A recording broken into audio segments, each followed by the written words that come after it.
Hey guys, I wanted to take a few minutes to talk a little bit about consciousness according to B. Alan Wallace's theories. I'm sort of an advocate of creating videos on the topic of consciousness and the philosophy of mind. It's a very interesting subject, it's always been. Um, so, what I found unique about Alan Wallace, uh, he's a scholar. I don't think he's a neuroscientist. Pretty sure he's got a PhD in the history of science or something to that degree. But he is also an avid meditator because he used to be a Buddhist monk. So he's coming from another point of view and introducing a new element to this whole. Well, in the West, it is a debate about consciousness and the nature of consciousness. Well, what exactly is it? Um, what makes him unique is that he is claiming that consciousness um, is not a material thing. And I'm going to share with you an article that he wrote about 2 or 3 years ago called Immaterial Evidence. And his main objection to the current, I guess, mainstream theory of consciousness is that consciousness at its heart is not a physical thing and it's not emergent.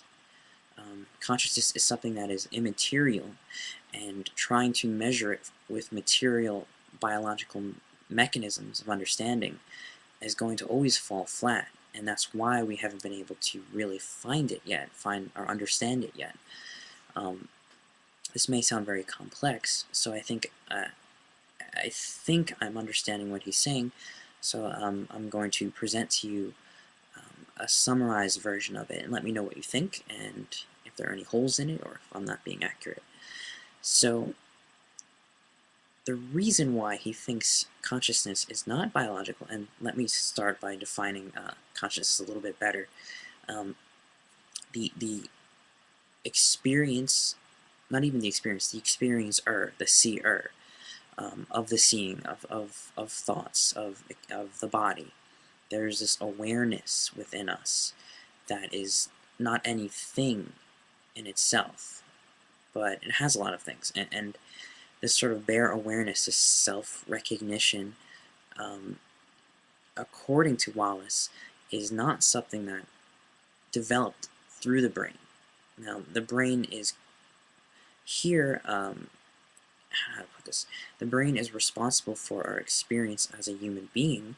We have physical correlates of memory, of intellect, of emotions. We understand that the brain has a lot of plasticity. So there's a lot of aspects of consciousness that are physically describable, but the actual state of awareness of consciousness itself, as it is defined, is indescribable, and well, indescribable in physical terms. It doesn't seem to be a thing that can be observed and picked apart. So the brain is responsible for, almost in a sense, being a conduit of consciousness that collapses in this experience. But Alan Wallace is hinting that consciousness is actually something a lot more multidimensional, um, perhaps more related to quantum realities. And the current definitions of consciousness fall flat about this, in that they only describe it through biologically physical terms and definitions, which are very limiting and not very descriptive. And to some degree, I think he's very correct about this, because we don't know anything about this awareness other than well, to exist here in this physical body, we sort of need this brain. Um, and we know the phenomenon of being a conscious entity, but we don't know what that inherent consciousness is. There's no real working definition for it, except for the assumption that eventually we'll discover that mechanism physically. And Wallace lists this actually in this article. So the overwhelming consensus exists despite the fact that there is 1. No scientific definition of consciousness. 2. No objective scientific means of detecting its presence. 3. No scientific knowledge of the neural correlates of consciousness. And 4, no scientific understanding of what it is about electrochemical events in the brain that enables them to generate or even influence subjectively experienced mental states. And then he goes on to say, clearly scientists have some other basis for insisting the mind must be physical, and that is primarily the belief that consciousness is an emergent property of the brain, just as life was an emergent property of inorganic materials. But then he begins to question the nature of what is physical.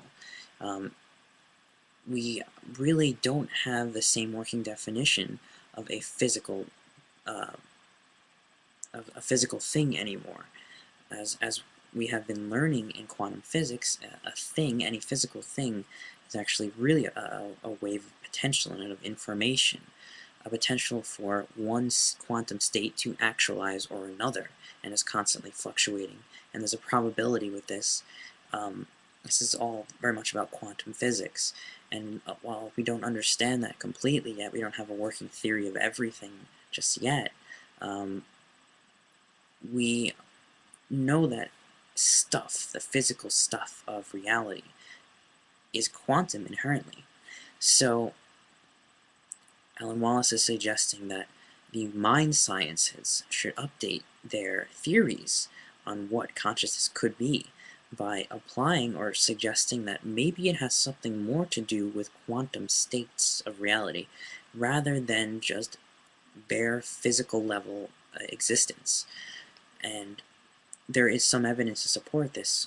One being, we haven't found any physically working definition for consciousness as he's described, and 2, if we begin to listen to and analyze the subjective experiences of consciousness, we can begin to notice it has more quantum-related aspects rather than physical-related aspects. Now, the details aren't worked out yet, but this is basically his working theory about what consciousness actually is. Something more quantum, something beyond the limitations of time and space, but actualized in time and space, just as quantum states are actualized into physical particles, etc., etc.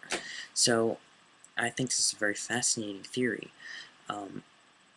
and Wallace kind of criticizes modern scientists and psychologists for dismissing subjective experiences so quickly, just because we didn't have a working, more empirical method or methodology. And we tried this in the turn of the last century. It didn't work out so well. William James was an advocate of it, but after his passing, that sort of was a generational thing, and nothing came out of it. We began to focus mostly on the behavioral aspects of consciousness, which is probably why we never got to the root of the issue. We began to think, well, we're just going to study the phenomenon of consciousness, information processing. But computers can process information. Are they sentient? We don't know. It is highly unlikely at this point, at any rate. So there seems to be something else to consciousness, and what we might want to do is begin to look back at the subjective components of it to give us a clue. And knowing that in quantum physics the observer influences reality to some degree, this may have a little connection. This may ring a little bell. What does consciousness and the observer have to do with physical reality? Is the mind something more than just, an epiphenomenon of nature, or an emergent property of nature? I acknowledge that he's probably thinking it's a little bit of both. The brain evolved, but consciousness is part of some deeper substrate, as he says, a substrate reality. And my final point, he proposes that the best way to do this is not to just rely on people off the street to participate in experiments about consciousness, but have someone more reliable, someone like a long-term meditative practitioner, a Buddhist monk, somebody who can easily probe the depths of consciousness within themselves, somebody who's very trained and can assist neuroscientists in studying the possibilities of consciousness being quantum or something else other than the physical reality. So that's where he ends this, and I'm leaving it up to you to participate and let me know what you think.